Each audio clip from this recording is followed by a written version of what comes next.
The tale of kings begins where there was not yet an empire. The tale of humanity begins where there was not yet a city or an army. Welcome to the first chapter of the Book of Existence, to the Shahnameh's account of Kiumars, the first human, the first king. At the dawn of the world, when there was still no mention of many kings, borders, cities, or armies, Kiumars appeared. He was the first human and the first king.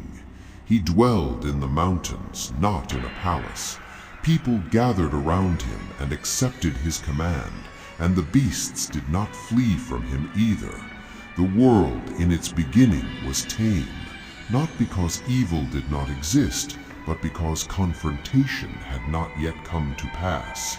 The clothing of Kiumars and his people was the skin of a leopard, not for the purpose of war, but because art and tools had not yet come into being. Kiumars had a son named Siyamak, a stalwart, brave youth, beloved to his father's heart. Ferdowsi plainly says that Kiumars' heart was bound to him, not only as a son, but as the backbone and support of his reign. On the other side, Ahriman became aware of this nascent order and did not remain still. He had a son of the race of demons and sent him to overthrow the foundation of this kingship. Before the matter came to battle, the divine herald appeared and gave warning. He made Kiumars understand that this peace was not lasting and that this leather garment was not a garment for war. That is, the age was an age of conflict, but its instruments were not yet prepared. Nevertheless, the demon came into the world. Kiumars gathered a host of people and beasts. He entrusted the command of this host to Siyamak. Battle ensued, not with treachery, not with weapons, but hand to hand. In that relentless struggle, the mighty demon overwhelmed Siyamak, tore him from the earth, and cast him upon the ground. And then, as the Shahnameh solemnly tells it, the demon's work with Siyamak ended in vengeance. Siyamak, that wise son, gave up his life.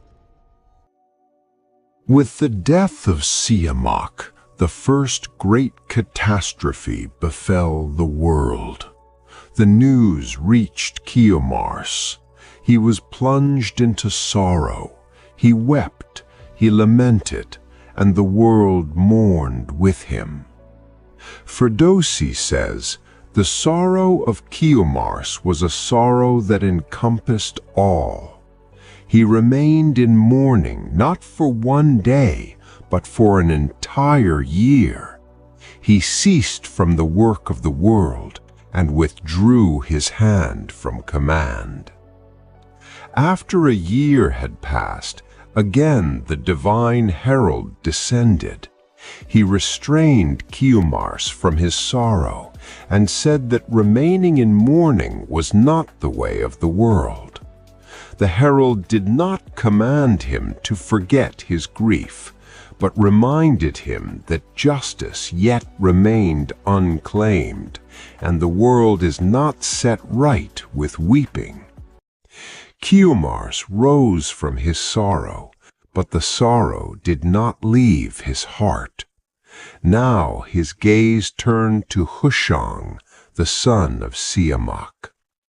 Ferdowsi clearly states that Kiumars' heart became bound to Hushang, not out of habit, but because the blood of Siyamak was in him, and the future of this world lay in his hands.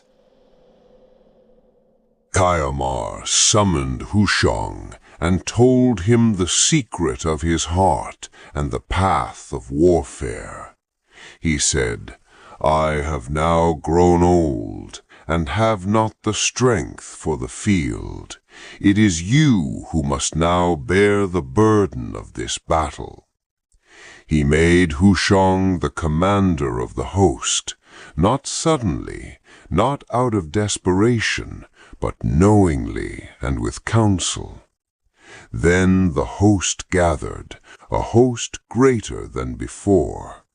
People and beasts stood together once more, this time not for defense, but for the claiming of justice.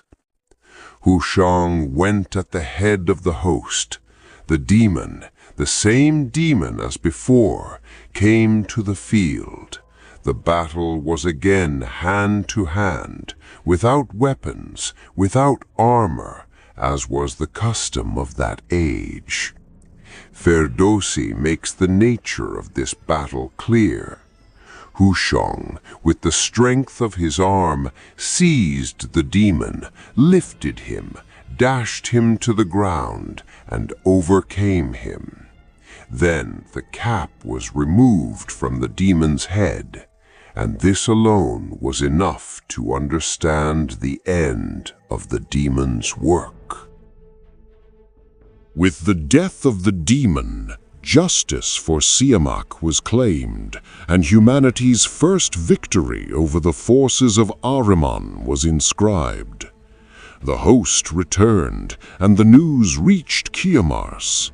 His sorrow was lightened, not because his son had returned, but because the wrong had not remained unanswered. Kiumars remained king upon the mountain with that same initial simplicity. He reigned for 30 years, without a palace, without a treasury, but with order and foundation.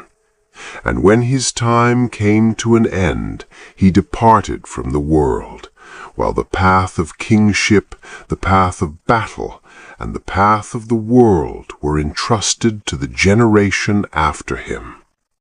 And so it was that the first king taught the world its first morning and its first victory.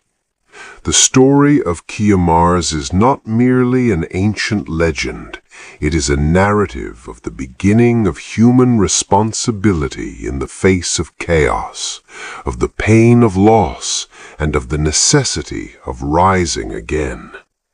In the next chapter, we shall be with Hushang, the first lawgiver.